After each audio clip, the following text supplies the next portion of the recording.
রিয়া থাকতে পারে, মানে লোক দেখানো ইবাদত থাকতে পারে, থাকবে বলছে না, থাকতে পারে।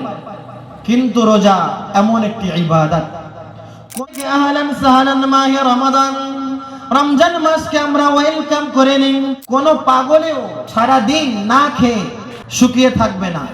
সম্পূর্ণ আল্লাহ রাব্বুল আলামিন এবং আমরা আল্লাহর বান্দা বান্দি, আমাদের সঙ্গে এই ইবাদত বন্দেগী এবং এই তাকওয়া পরহেজগারিতা আমাদের সঙ্গে ডাইরেক্ট আল্লাহ এবং বান্দার সঙ্গে। সকলে বলি সুবহানাল্লাহ। আপনি নামাজ পড়বেন একরকম ইবাদত, রোজা রাখবেন আরো একরকম ইবাদত। নামাজ রোজা এই সমস্ত ইবাদত আমাদের এই শরীরকে কষ্ট করে ইবাদত করতে হয়। নামাজ পড়তে পয়সা লাগে না, রোজা রাখতেও পয়সা লাগে না। গভীরভাবে বুঝবেন এবং উত্তর দেবেন। হজ করতে গেলে পয়সা লাগে কিনা? সকলে বলেন লাগে লাগে। দেখেন, ওয়াজ নসিহত শুধু শুনলে হবে না। আমি বললাম আগে 2 লাইন শুনবো, ভালো করে শুনবো, ভালো করে বুঝবো ইনশাআল্লাহ। হজ এবং যাকাত দিতে গেলে পয়সা লাগে কিনা বলেন? অবশ্যই। এই ইবাদত বন্দেগীগুলো রোজা নামাজের মতো না। আবার রোজা এমন একটা ইবাদত, এই ইবাদত আবার নামাজের মতো না। আপনি নামাজ পড়েন আলহামদুলিল্লাহ, নামাজ এমন একটি ইবাদত লোক দেখিয়ে নামাজ পড়া যায়। মনে করেন আপনার একটা বেই হয়েছে, নামাজ সচরাচর পড়ে না ছোট থেকে, কিন্তু আপনি নামাজ পড়েন। তিনি এই বিবিরাবাদ গ্রামে জলসাতে বেই এসছে, আসার পরে দেখছেন যে আমার বেয়ের বন্ধুরা, গ্রামবাসীরা, প্রতিবেশীরা সবাই একসঙ্গে ঈশার আজান হয়েছে, সবাই নামাজ পড়তে যাচ্ছে। আর আমি একজন বেই হয়েছি, দাড়ি রাখিনি, আমার বেই নামাজ পড়ছে। আমি যদি না নামাজ পড়ি কেমন একটা লাগে না? ওযু থাক না থাক গিয়ে আল্লাহু আকবার, তাই তো নাকি?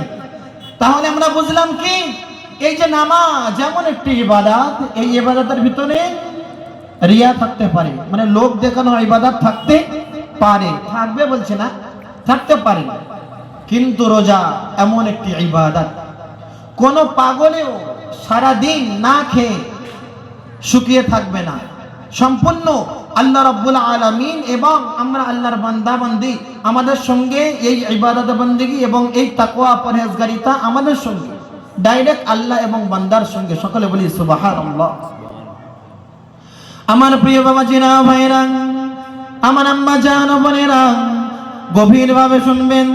এতদিন ধরে আপনার রোজা রেখে আসছেন, আর মাত্র 7 থেকে 8 দিন পরে আমরা এখন থেকে আহলান সাহলান মাহে রমাদান, রমজান মাসকে আমরা ওয়েলকাম করে নিই।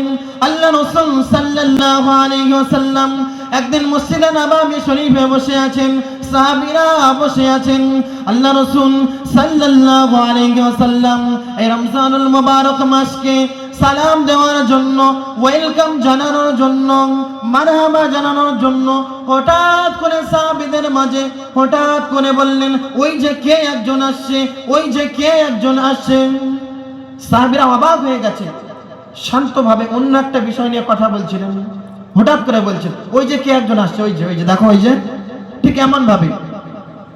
সাহাবীরা অবাক, ইয়া রাসূলুল্লাহ, ইয়া হাবিবাল্লাহ, হুজুর কে আসছে, কি আসছে?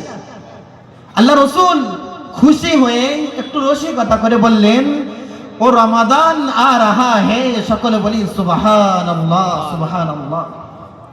আর কদিন বাকি আছে? আর মাত্র 7 দিন।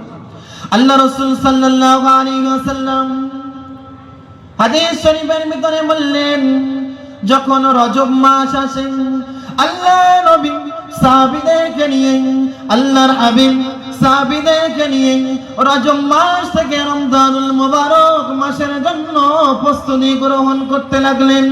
আল্লাহ রাসূল বললেন, যখন রজব মাস আসবে তোমরা দোয়া করতে থাকবে, আল্লাহুম্মা বারিক লানা ফি রজব ওয়া শাবান, আল্লাহুম্মা বারিক লানা ফি রজব ওয়া শাবান ওয়া বাল্লিগনা ইলা রমাদান, আল্লাহুম্মা বাল্লিগনা ইলা রমাদান। সকলে বলি সুবহানাল্লাহ।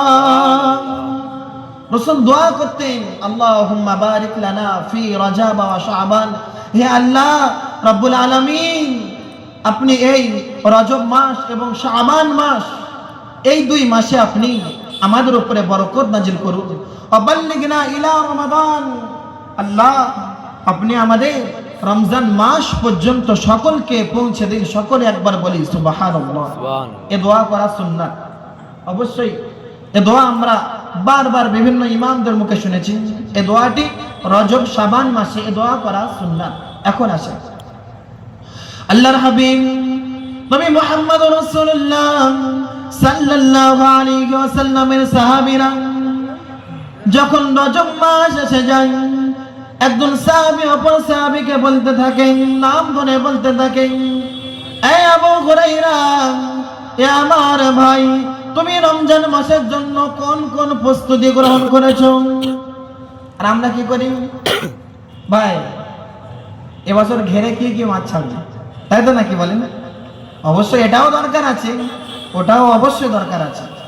আমরা কি করি, এই যে তোমার রোয়াতে কি কোম্পানি সার মেরেছে, এত সুন্দর রোয়া হয়েছে, এত সুন্দর পুকুরের পানিটি ক্লিন হয়েছে, পরিষ্কার হয়েছে, তোমার মাছগুলো খুব সুন্দর হয়েছে, একসঙ্গে মাছ ফেলেছি, মাছে কি কি খাদ্য দিয়েছে। আমরা কিন্তু স্বাভাবিক এটা বলি, এটা আমরা অস্বীকার করার কিছু না, এটাও অবশ্যই দরকার আছে দুনিয়ায় বাঁচতে গেলে। কিন্তু প্রিয় বাবাজিরা, আমার আব্বা জানো ভাইরা, আম্মা জানো বোনেরা, শুধুমাত্র এই দুনিয়া দুনিয়া দুনিয়া দুনিয়া করলে হবে না, আখিরাতের দিকে আমাদের খেয়াল রাখতে হবে। সাহাবীরা একে অপরকে জিজ্ঞাসা করতে, হে রাসূলের সাহাবী, তুমি রমজান মাসের জন্য কতটা প্রস্তুত গ্রহণ করেছো, তুমি কি করেছো?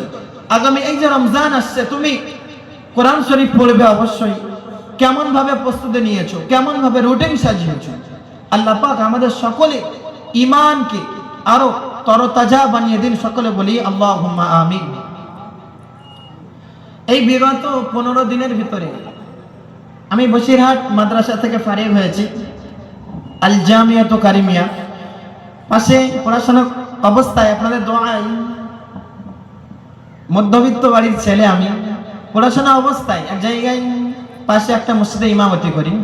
তো যে কথা আপনাদেরকে বলছি, বিগত 15 দিনের ভিতরে আমার মসজিদে, আমার মহল্লায় 7 জন ব্যক্তির আমি নিজ হাতে জানাজা পড়েছি এবং নিজ হাতে কবরস্থ করেছি। আল্লাহু আকবার। তার ভিতরে একজন যুবক ছেলে, উচ্চ মাধ্যমিক পরীক্ষা এখনো পর্যন্ত 2টো বাকি আছে, এমন ছেলে। ভাবতে হবে, তার আম্মার একমাত্র ছেলে, যুবক ছেলে একেবারে, সেই ছেলেটাও বুলেট চালাতো, সেই ছেলেটাও আইফোন চালাতো, আইফোন সম্ভবত 13 প্রো ম্যাক্স। আবার 2জন চাচি আম্মাকে কবরস্থ করেছে। তাহলে ভাবেন, এগুলো ভাবা দরকার আমাদের। আল্লাহ রাসূল বললেন, কাফা বিল মাউতি ওয়াইদান। সকলে বলি সুবহানাল্লাহ। আল্লাহ রাসূল সাল্লাল্লাহু আলাইহি ওয়াসাল্লাম বললেন, এই হাদিসটি সমস্ত উলামাদের শুনে রাখা এবং আমল করা দরকার, আপনাদের জন্য না। আল্লাহ রাসূল বললেন, কাফা বিল মাউতি ওয়াইদান। হে আমার আলেম সম্প্রদায়েরা, হে আমার রাসূলের ওয়ারাসারা, তোমরা শুনে নাও, তোমরা জেনে নাও, এই যে মৃত্যু এমন একটি ওয়াজ, এই মৃত্যুর বিষয় মানুষকে ওয়াজ এবং নসিহত করুন। মৃত্যুর বিষয় যদি আমরা ভাবি, আমরা বুঝব এই দুনিয়ায় সব তো স্বার্থবাজ। আপনি দেখেন, সবাই স্বার্থবাজ। আপনার নিজের সন্তানও স্বার্থবাজ, আপনার নিজের আব্বুও স্বার্থবাজ, এটা স্বাভাবিক। স্বার্থবাজ আমাদের হতে হবে ওই কিয়ামতের এই কঠিন ময়দানে। একটি ক্ষেত্রে আল্লাহ রাব্বুল আলামিন কোরআন শরীফের একেবারে 30 পারায় আল্লাহ বললেন, কিয়ামতের এই কঠিন ময়দানে বাপ বেটাকে চিনবে না, মা বেটাকে চিনবে না, সন্তান পিতাকে চিনবে না, ভাই ভাইকে চিনবে না। এই যে আয়াতগুলো,